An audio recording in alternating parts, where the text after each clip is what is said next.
Hello, Gene, OK Boomer here. Welcome to today's vlog. You didn't see a vlog yesterday because there wasn't one. I had technical problems. Won't bore you with the details. Here I am, just to give everybody a simple reminder. That's a subject for today. Something that nobody was of earth-shaking importance just a few weeks ago, and now suddenly nobody's talking about it. It has to do with the reconciliation bill, or as I call it, the European Socialist Welfare State bill that Congress is trying to ram through. That's a whole vlog in itself, but the Democrats are arguing among themselves. It breaks down to, well, you have the progressives in the House who say they will not vote for this bipartisan infrastructure deal, the $1.9 trillion bill that was agreed to, or was it 1.4, whatever it was agreed to some time ago in the Senate, but the House and the President is ready to sign it, but the House, the progressives, won't vote on it until this big European Socialist Welfare State bill passes first. And we have a couple of moderate senators, Manchin and Sinema. You know all about that. They're holding it up also on their end. Sinema is saying just the opposite, that she will not vote on the European Socialist Welfare State bill until the bipartisan infrastructure bill passes first. So you have and their latest gimmick was this billionaire tax or billionaires tax, which is unconstitutional. We won't go into the details today, but it was to get by Kyrsten Sinema, who is opposing any income tax increase or any kind of a tax increase on, well, either individuals or corporations. And now Joe Manchin, it seemed like he was going to go along with this billionaires tax. But then he said, well, I'm not going to go with any kind of a tax that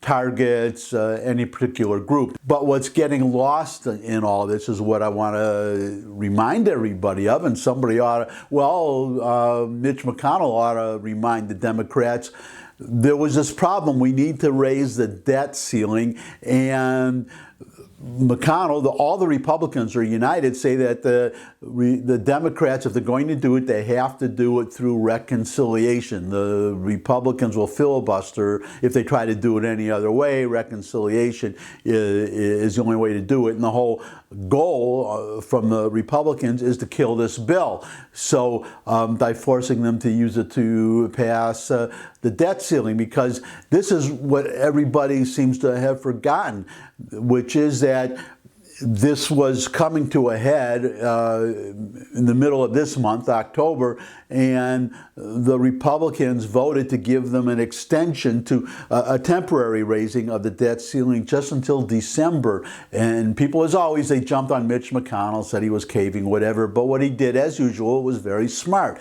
They have until December, and McConnell said, we Republicans, meaning them, not me, I'm independent, we Republicans the Republicans are not going to help the Democrats this time. There will be no extensions. So what happens when December is starting to come, when the deadline is drawing closer and closer, and the Democrats cannot agree on this infrastructure bill, which is the only way to raise the debt ceiling? Then they are faced with a choice, and somebody ought to ask them about this. I don't know why no reporter is asking Jen Psaki about this at the, they call her a peppermint Psaki, by the way. Some people, it's a reference to peppermint Patty in the old Peanuts cartoons. Anyways, which is interesting. I think it's pretty cute.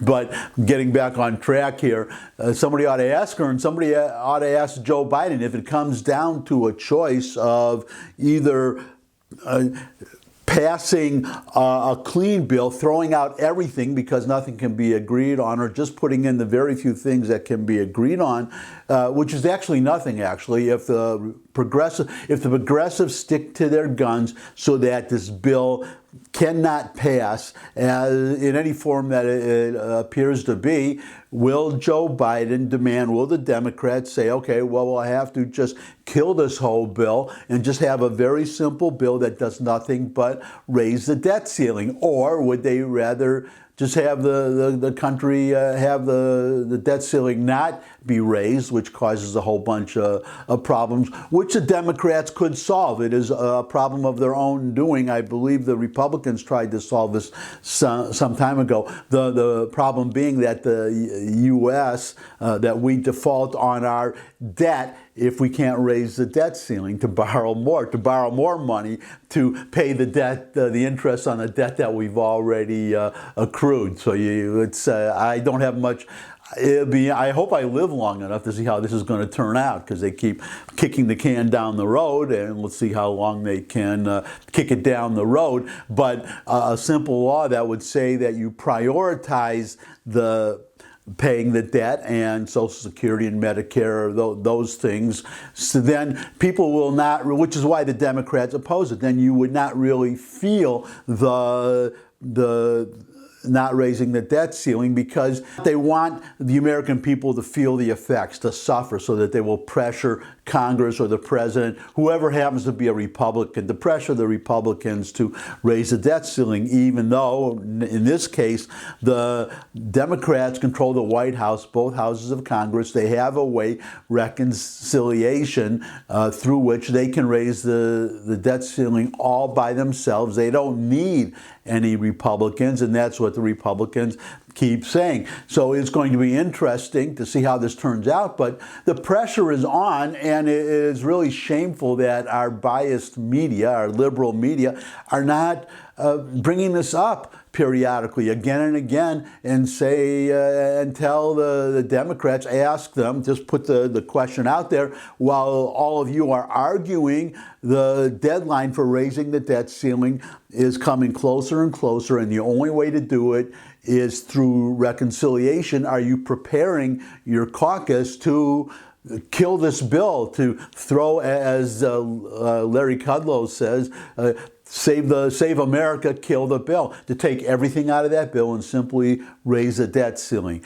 Are they prepared to do that? And I'm just here to remind everybody, if you have a congressman and a senator to whom you can send this video, that would really be great. Or just call them or write them or whatever, because note to myself, write to my senators and my congressperson to do it, remind them of this, because it could be a very serious problem, and it just shows how, I'll end on this, how unfit and incompetent how incompetent the Democrats have become, and how unfit they are to govern. I wouldn't want, unfortunately, I'm in an area governed by Democrats, unfortunately. I moved to a red state, Tennessee, a couple of years ago, because it's a red state, and I ended up in a county that's run by Democrats, which is why I'm in the only part of Tennessee that has a mask mandate these days. It's really making me angry. It's supposed to expire on the 31st, which is only a few days, but they're talking about extending it again, even though coronavirus cases are way down and deaths are way down. And, well, don't get me started. Don't get me started. That's it for today. Thanks a lot. As always, thanks for stopping by. I appreciate the time that you spend with me. If you have any comments, questions, suggestions for future topics, you can put them in the comment section below the video. You could share the video, as I said before, with anybody you think would benefit from it. You could subscribe. I love getting new subscribers, but most of all, come back and see me again. I would love to see all of you again. I look forward to seeing all of you again. And until I do see all of you again, bye.